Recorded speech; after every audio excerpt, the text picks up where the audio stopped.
오늘 우리가 읽은 말씀, 예수님의 12살 때 있었던 한 사건을 우리에게 소개하고 있는데, 오늘 말씀 앞과 뒤에 40절과 52절에 어제 본 말씀을 보면 예수님이 자라가는 모습들을 이렇게 우리에게 소개했는데요.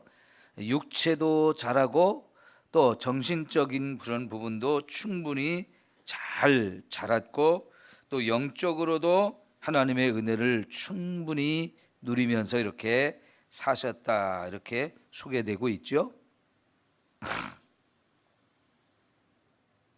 저 앞에 건 끌까요?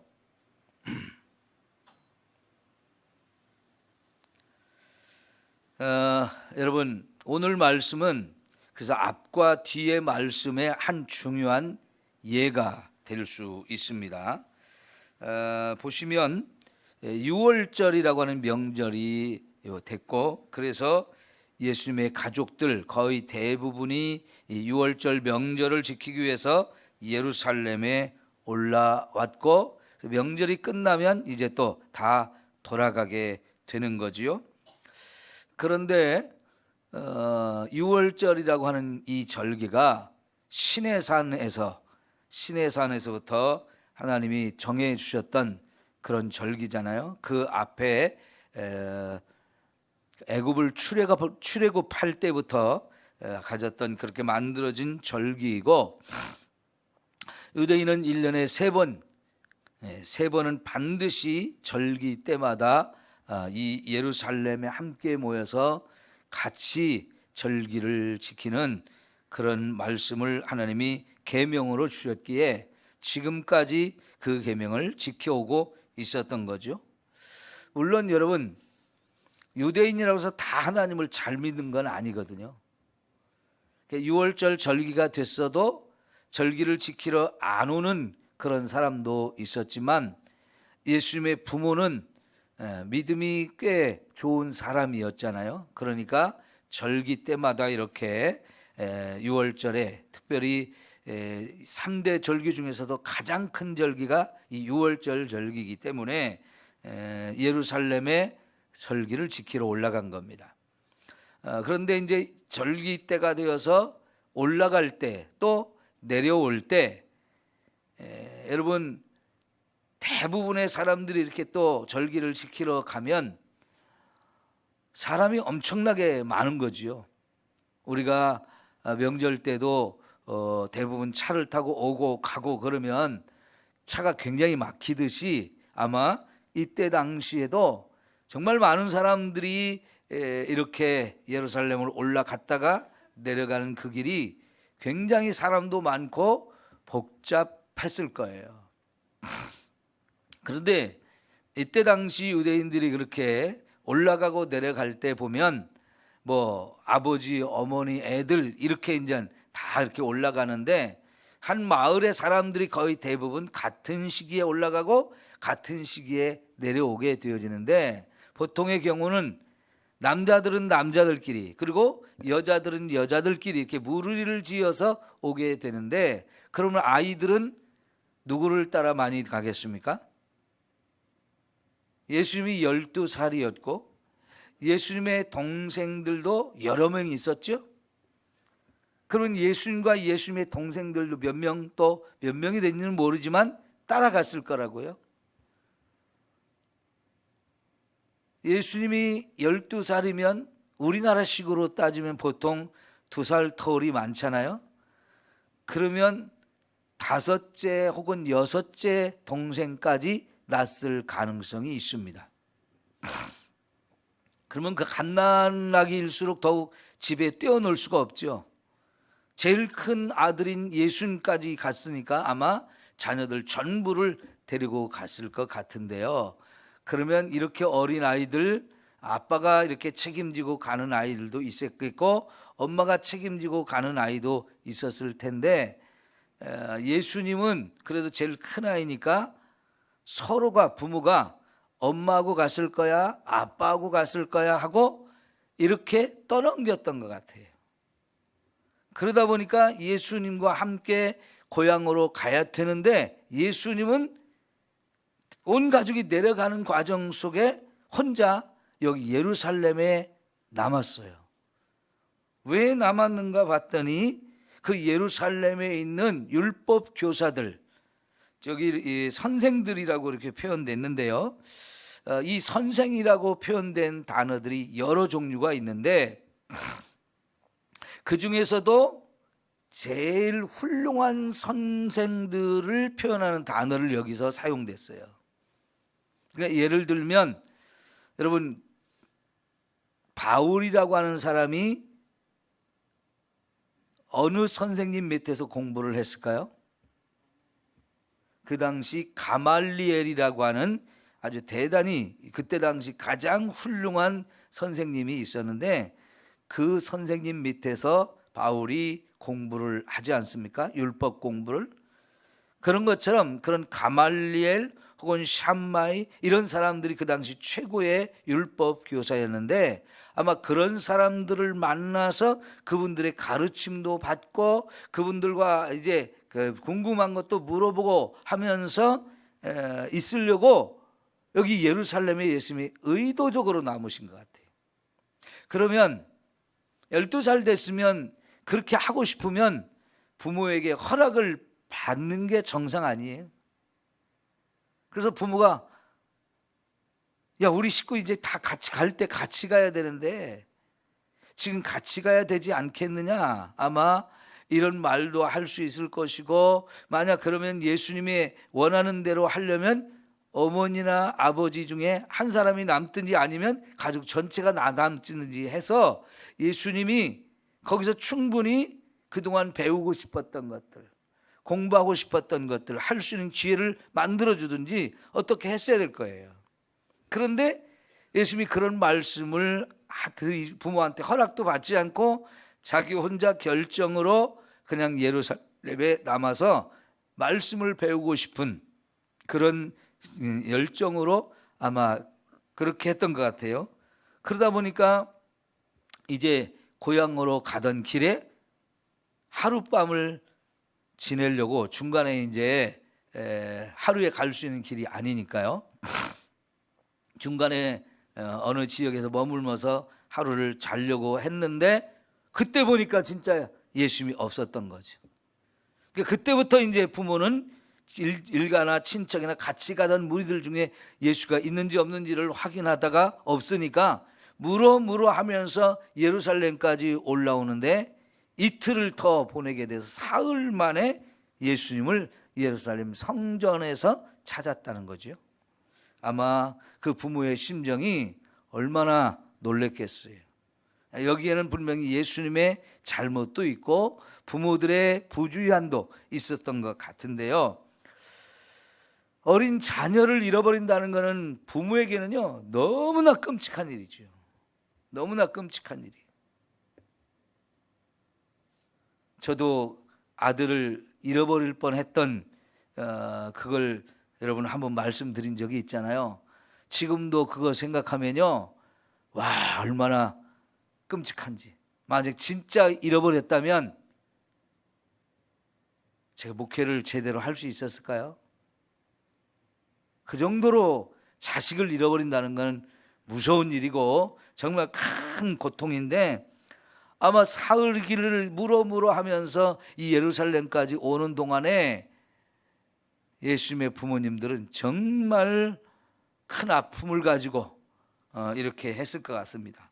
그래도 다행스럽게 예루살렘 성전에서 예수님을 이제 찾고 만나게 되어지는데, 오늘 특별히 46절, 47절 그리고 49절을 통해서 몇 가지 생각해 보려고 하는데, 46절, 47절 보면 예수님이 예루살렘 성전에 머물러서 사흘 동안을 계속해서 그 선생님들한테 가르침도 받고 질문을 주고받으면서 이렇게 사흘을 보냈다는 거죠. 근데 여러분, 이런 일은 지금 예수님이 12살이라고 하는 것에서 우리가 초점을 맞춰야 되는데요. 유대인들의 12살, 13살은 굉장히 중요한 시기입니다. 어린아이 수준에 머물다가 12살, 13살 되면 이제부터는 거의 성인 취급이 되어지는 거예요.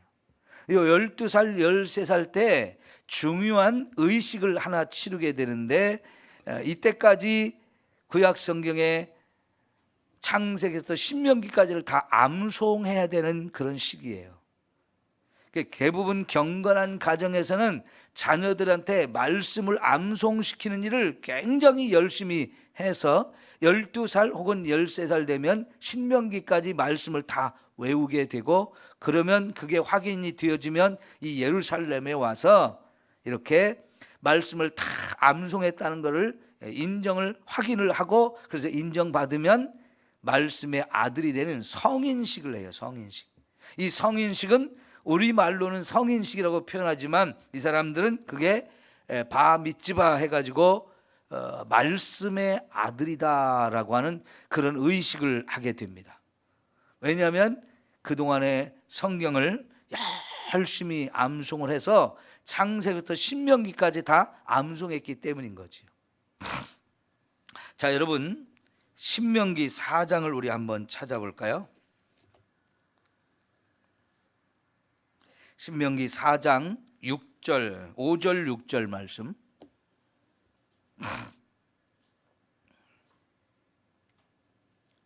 신명기 4장 5절 6절 말씀입니다. 자, 제가 읽겠습니다. 내가 나의 하나님 여호와께서 명령하신 대로 규례와 법도를 너희에게 가르쳤나니 이는 너희가 들어가서 기업으로 차지할 땅에서 그대로 행하게 하려 함인즉 너는 지켜 행하라. 이것이 여러 민족 앞에서 너희의 뭐가 돼요? 지혜요 또 너희의 지식이라. 그들이 이 모든 규례를 듣고 이르기를 이 큰 나라 사람은 과연 지혜와 지식이 있는 백성이로다 하리라 그랬어요. 자, 여기 하나님께서 지금 요 가나안 땅 바로 건너편, 요단강 건너편 여기까지 와서 모세가 죽기 전에 이스라엘 백성 전체에게 마지막으로 여러 편의 설교를 하는데, 핵심이 뭐냐면 지금까지 하나님이 주신 모든 말씀들 다시 한번 정리해 주면서 이 말씀 그대로 지키면서 살아라 하는 겁니다. 그러면 어떤 축복을 주느냐? 너희 나라 전체 백성들이 다 하나님이 주신 지혜와 지식을 엄청나게 부어주실 거다. 그래서 세계 민족의 가장 뛰어난 민족이 될 것이다. 그래서 다른 나라 민족들이 너희들을 보면서 이 나라 백성은 정말 지혜와 지식이 큰 사람들이다, 이렇게 칭찬하고 놀랄 것이다 라고 말씀하셨어요. 그러니까 말씀을 부지런히 지키면 그런 은혜를 주시겠다는 거예요. 그러면서 여러분, 두 장을 넘기면 6장이 나오죠. 6장 4절부터 11절까지를 보겠습니다. 6장 4절부터 11절.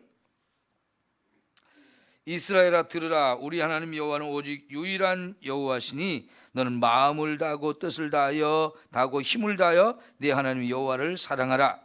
오늘 내가 네게 명하는 이 말씀을 너는 마음에 새기고 내 자녀에게 부지런히 가르치며 집에 앉았을 때든지 길을 걸 때든지 누워 있을 때든지 일어날 때든지 이 말씀을 강론할 것이며 너는 또 그것을 내 손목에 메어 기호를 삼으며 내 미간에 붙여 표로 삼고 내 집 문설주와 바깥문에 기록할지니라 그랬어요. 자, 여러분, 유대인들이 이 신명기 6장 4절에서 9절 말씀을 가장 중요한 말씀으로 생각했어요. 첫째, 하나님은 유일하신 하나님이다.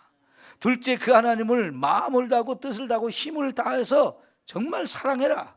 셋째, 그 하나님을 사랑하려면 하나님의 말씀을 내 마음에 새겨라. 그리고 그 말씀을 자녀들에게 부지런히 가르쳐서 너희가 모두가 함께 이 말씀대로 살아야 된다, 이걸 강조하는 말씀이었는데요. 유대인들이 이 구약 성경에서 제일 중요하게 여기는 말씀이었어요. 그래서 이 말씀 그대로 지키기 위해서 아까 말씀드린 대로 어려서부터 말씀을 부지런히 외우게 한단 말이죠. 여러분, 말이 그렇지 창세기부터 신명기까지 이거 다 외운다는 게 상상이 돼요? 우리는 상상이 안 됩니다. 어떻게 그렇게 할 수 있어? 그런데 진짜 유대인들은 그걸 했어요. 그러니 어린 아이들한테부터 시작해가지고 12살, 13살이 될 때 이걸 외우기까지 하려면 얼마나 부모가 노력하고 자녀들을 이런 사람으로 만들기 위해서 자녀들한테 얼마나 철저하게 가르쳤겠습니까? 그런데 그렇게 하려면 첫째가 뭐냐면 부모가 먼저 말씀을 외워야 돼요. 그리고는 끊임없이 자녀들에게 이 말씀을 외울 수 있도록 계속해서 붙들고 가르치는 거지요. 그러고 나면 12살, 13살 이제 바미츠바라고 하는 이 성인식을 행하고 나면 그 다음부터 어떻게 하느냐? 부모하고 자식 간에 말씀을 가지고 계속 토론을 하는 겁니다.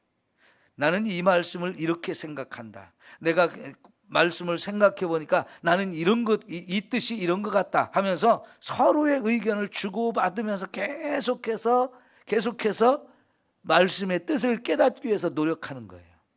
이런 교육 방식을 하부루타라고 해요. 하부루타. 토론하면서 깨닫는 방식. 요즘에 우리나라 아이들한테 교육을 시키는 방법 중에 하나가 이 하부루타 방법을 학교에 도입하려고 굉장히 노력도 많이 하고 있고요. 학원 같은 데서 이런 교육을 특별히 시키는 그런 학원들도 있어요. 유대인들에게는 이 대단히 중요한 성경적인 이 말씀을 배우는 방식인데요. 끊임없이 토론합니다. 그러니까 12살, 13살 이후에는 말씀을 다 외우고 나면 그때부터 그 말씀의 뜻이 무엇일까? 하나님이 이 말씀을 왜 주셨을까? 그 뜻을 깨닫기 위해서 서로가 자기가 알고 있는 것, 깨달은 것, 이런 것들을 가지고 같이 대화를 통해서 이거를 더 많이 깨닫게 되는 거죠. 그러면 내가 깨달은 거, 또 이 사람이 깨달은 거, 이 사람이 깨달은 거 각각 다를 수 있거든요. 그러면 그것을 서로 대화를 주고받으면서 세 사람이 대화하면 세 사람이 깨달은 것을 다 같이 나눌 수 있어요. 5사람이 같이 하면 5사람이 각각 깨달은 것을 같이 나누니까 혼자 깨달은 것보다는 훨씬 더 풍성하게 많이 가질 수 있어요. 예를 들면 교회 안에서 큐티 같은 걸 가르치고 그 큐티를 배운 사람들끼리 모여서 매일매일 큐티하는 것을 일주일에 한 번 정도 모여서 그 일주일에 큐티하면서 서로 깨달은 말씀을 같이 나누는 시간을 갖기도 해요.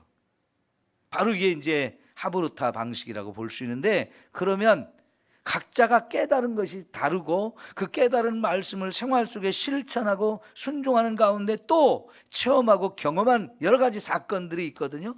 그런 것들을 같이 나누면 그 시간이 얼마나 은혜가 넘치는 풍성한 시간인지 몰라요. 여러분들이 좀 더 일찍 이런 걸 배웠으면 정말 하나님의 말씀의 은혜를 더 풍성하게 누리며 살 수 있었는데, 지금 평생 동안 안 해오던 거 하려니까 여러분 힘들어서 제가 여러분 같이 나누지를 못하고 있는데, 젊은 사람들은 이런 걸 배워가지고 하면 정말 은혜가 넘치는 삶을 살 수 있죠. 서로 엄청난 도움을 받죠. 근데 예수님이 지금 그 최고의 율법 교사들과 가르치는 걸 배우기도 하고 이제는 대화를 주고받으면서 질문을 주고받으면서 그런 시간을 보내고 있었던 거예요. 그런데 거기서 율법 교사들이 예수님을 볼 때 엄청난 지혜가 있다는 것을 알았어요. 이 지혜, 이게 어디서 왔을까요? 아까 4장 5절 6절에 있는 말씀처럼 말씀을 그렇게 지키고 살면 하나님이 엄청난 지혜를 주신다고 그랬는데, 말씀 그대로 예수님에게 이런 엄청난 지혜를 하나님이 주셨다는 것을 우리가 확인할 수 있어요. 예전에는 제가 이 말씀을 잘 이해를 못했어요. 어떻게 예수님한테 이런 지혜가 있었을까? 그런데 시간이 한참 지나서 공부를 해보니까 이거는 그렇게 말씀을 암송하다 보니까 말씀을 암송한 사람에게 하나님이 특별한 은혜와 축복을 주시는 게 바로 지혜와 지식인 거죠. 어려서부터 이렇게 말씀을 암송하는 유대인들은 놀라운 경험을 하게 되는데, 이렇게 말씀을 막 암송하다 보면 처음에는 너무너무 힘든데 어느 기간이 딱 지나면 어느 순간 하나님이 지혜를 부어주시는데 머리가 막 뻥 뚫리는, 이것을 경험한다는 거죠. 그래서 그 다음부터는요, 말씀 외우는 것이 엄청 쉬워져서 뭐 한 번, 두 번 읽거나 듣기만 해도 그냥 통째로 다 외워지는, 그걸 경험하게 되어진다는 거예요. 그러면서 엄청난 지혜가 주어진다는 거예요. 이거를 많은 유대인들이 경험한다는 겁니다. 그러니까 자식들한테도 끊임없이 그렇게 말씀을 외우게 하는 거죠. 80이 넘은 할아버지가 50대 자식한테 매일같이 확인을 한다는 거예요. 오늘 말씀 외우는 거 했느냐? 그래서 말씀을 외워보라고, 그러면서 확인을 매일같이 80대 할아버지가 50대 아들한테 계속 확인을 한다는 거예요. 그게 유대인들의 지금까지 내려오는 놀라운 전통이에요. 아마 우리 아이들을 그렇게 양육할 수 있다고 하면 정말 엄청난 일이 우리 아이들한테 일어날 거라고 저는 생각하는데, 한국에서도 이제 이런 교육 방식을 도입해서 진행하는 교회들이 있어요. 정말 우리 그렇게 하면 얼마나 좋을까요? 제가 온 지 몇 년 안 돼가지고 한 2, 3년째 됐을 때 아이들 방학 때 수련회를 그렇게 한 해 진행했었는데, 아이들이 뭐 안 해보던가 하려니까 너무 힘들어가지고 그랬는데, 그래도 그 짧은 시간 3박 4일 동안 아이들을 진행했을 때요, 잠언서를 상당히 많이 외웠었어요. 근데 어떤 엄마는 그걸 집에서도 계속 하는 엄마가 있었는데, 아이들이 처음에는 힘들지만 계속 하다 보니까 정말 많은 말씀을 쉽게 외우게 되고, 그래서 엄청난 은혜를 누리게 되는 거예요. 아마 우리 주일학교에서 그걸 할 수 있다고 하면 얼마나 좋을지. 어쨌든 간에요, 여러분, 예수님의 이런 사건은 정말 말씀의 아들이 되어지는 겁니다. 이미 예수님 말씀을 다 외웠고 엄청난 지혜를 하나님이 주셔서, 그래서 최고의 선생들도 놀랄 만큼 엄청난 지혜를 하나님이 주셨다는 거죠. 그러면 여러분, 이제 예수님이 공생애를 딱 시작해가지고 시작할 때 큰 사건 하나가 있었죠. 마귀에게 40일 금식하고 나서 시험 받은 사건. 그런데 그때 보면 마귀가 어떤 시험을 하든지 예수님이 뭘로 이겼어요? 하나님의 말씀으로 이겼어요. 근데 그 하나님 말씀이 정확하게 필요한 말씀을 딱딱 사탄에게 말하니까 사탄이 꼼짝을 못했거든요. 그게 바로 예수님께서 말씀의 아들이 되었다는 증거입니다. 이후에도 예수님을 죽이려고 하는 사람들, 미워하는 사람들이 제사장, 서기관, 바리새인, 율법교사, 이런 사람들이잖아요. 말씀을 제일 잘 많이 안다는 사람들인데, 이 사람들하고 예수님하고 토론이 많이 벌어졌어요. 그때마다 예수님이 말씀으로 그들을 꼼짝 못하게 하는 부분들을 우리는 굉장히 많이 볼 수 있거든요. 앞으로 이게 왜 그럴까요?